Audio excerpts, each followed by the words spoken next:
Kisah kali ini, aku akan menceritakan tentang gangguan yang pernah dihadapi oleh sepupu aku.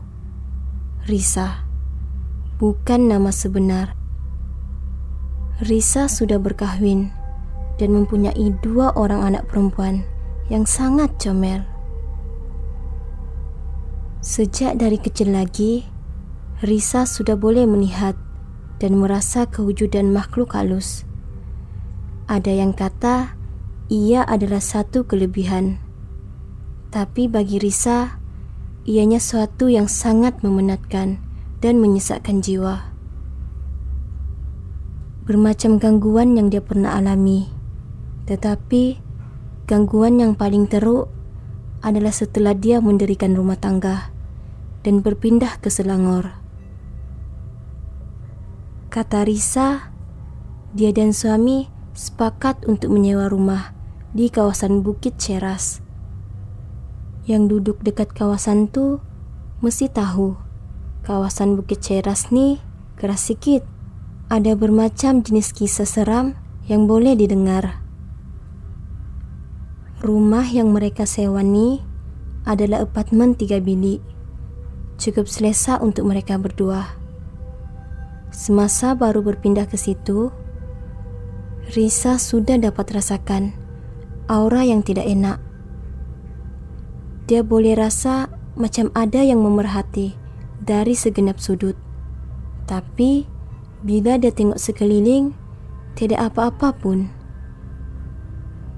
Selang beberapa hari, dia mula bermimpi ngeri. Dalam mimpi itu, dia sedang menyusukan seorang bayi kecil. Dan tidak semena-mena, Risa akan menangis di dalam tidur. Pelik.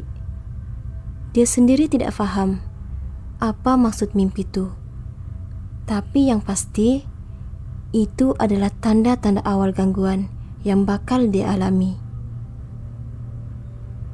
Sejak dari mimpi itu, dia akan selalu terdengar bisikan-bisikan halus yang memanggil namanya. Aku yang dengar dia bercerita ni pun dah meremang. Ada kalanya pula benda tu akan mendengus di telinga Risa, seperti sedang menahan amarah. Bukan tu jah, bunyi perempuan mengilai pun dia pernah dengar. Masa tu dah tengah malam. Dia dan suami sedang menonton TV.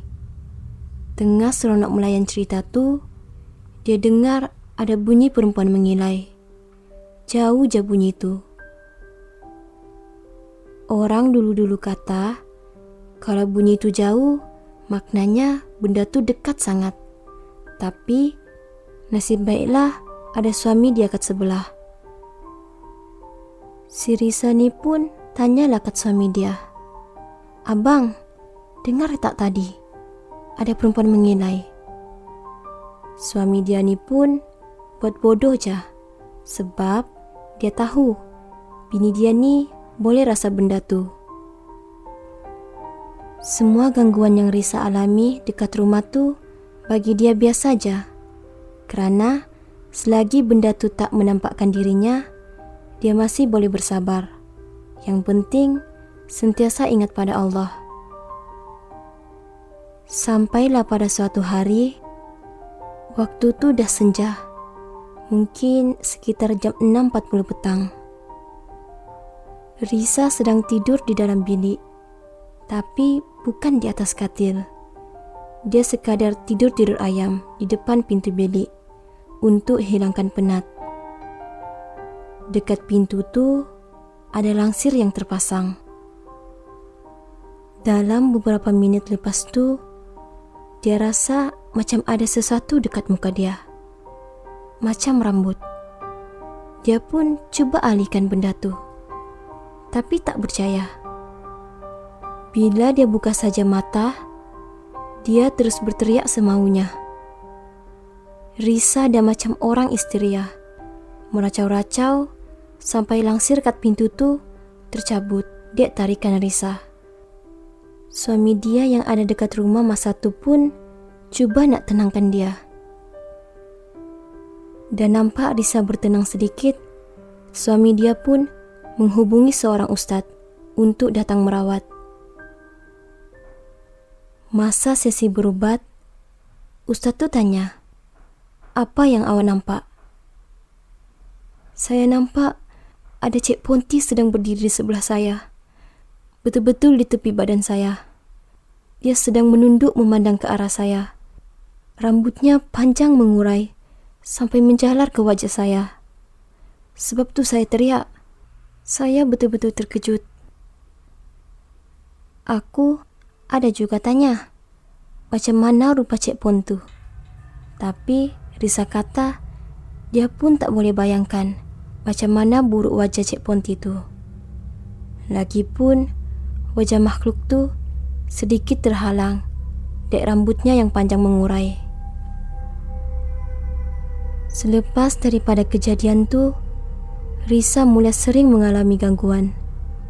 Adakala dia akan terdengar bunyi cakaran, bunyi benda jatuh, dan sebagainya. Lama juga gangguan tu berlaku, sehinggalah dia melahirkan anak sulungnya, Nini. Semasa Nini dalam lingkungan usia 4 atau 5 tahun, dia sering dilihat bercakap atau melambai-lambai pada seseorang. Tapi tidak siapa pun di situ, melainkan Risa dan anaknya. Risa sendiri boleh rasakan kehadiran makhluk-makhluk tu, tapi dia tak nampak. Kadangkala Risa sengaja bergurau dan bertanya kepada anaknya, "Di mana benda tu berada?" Nini pun akan jawab dengan selambah, "Tu, kat atas lemari. Tu nah, kat belakang pintu. Kakak tu berdiri dekat tingkap." Bila dengar jam mulut polos tu menjawab, Risa sendiri yang merasa seram. Tapi selagi benda tu tak kacau anak dia masih boleh berkompromi. Pada suatu malam tu, Risa sekali lagi mengalami histeria. Dia meracau-racau seperti orang gila. Ustadz yang datang untuk mengobati pun buntu. Hampir 5 orang terpaksa memegang tangan Risa. Kuat benar tenaganya, macam tengah pegang 10 orang dewasa. Ustadz yang mengobati Risa cakap, dalam badan dia ada 5 benda yang menumpang. Semua tak nak keluar. Katanya, mereka sayang pada Risa, sampai macam tu sekali.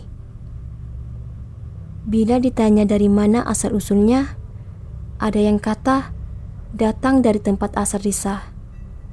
Benda tu ikut sampai ke rumah baru dia. Jenuh juga ustaz tu nak keluarkan satu persatu, sebab semua degil. Alhamdulillah, walaupun lama berubat, benda-benda tu berjaya dikeluarkan.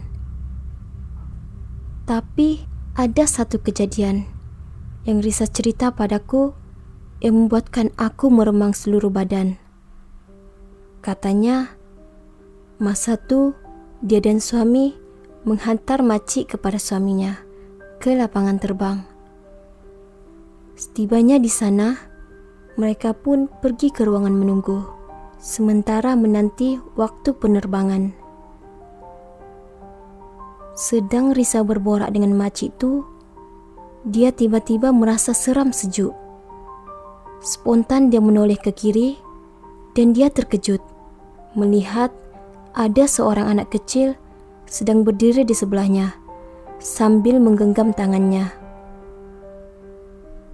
Tapi apabila dia pandang semula, anak kecil tadi sudah pun hilang begitu saja. Risa pun tanya pada suaminya, sama ada dia turut ternampak anak kecil tu.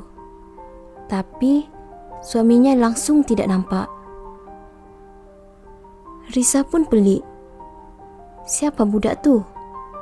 Dalam mukanya pucat. Budak tu hanya pandang ke hadapan dengan pandangan yang kosong.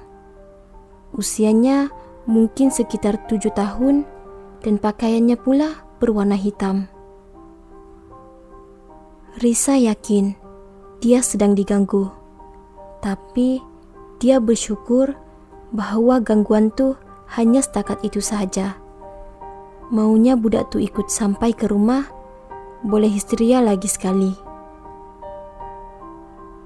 Kini, keadaan sepupuku semakin beransur pulih. Masih ada gangguan-gangguan kecil, tapi tidaklah seteruk dahulu. Mungkin karena hijabnya sudah pun ditutup. Begitu juga anak perempuannya Nini.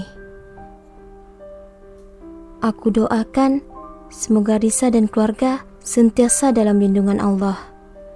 Semoga mereka dijauhkan dari anasir-anasir jahat dan dimurahkan rezeki. Amin. Sekian kisah aku untuk kali ini.